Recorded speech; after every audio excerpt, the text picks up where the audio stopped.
How to fix Instagram filter glitch. So if you're facing a problem with Instagram, so if your Instagram filter is not working, then what you need to do is you don't have that option on Instagram. First, check your internet connection and then you can go for your Play Store or your App Store. Go for the search bar and search for Instagram. Once you've searched, here you will have your Instagram application. If you have an update option here on the right side, tap on update and update your application, because if your app is not up to date, then you may find some kind of problems or glitches.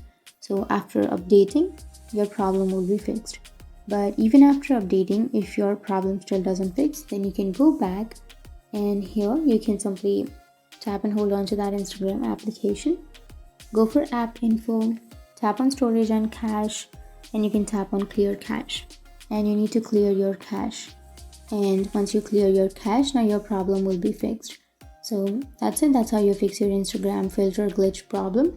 And if you have any questions, feel free to comment below. Thanks for watching.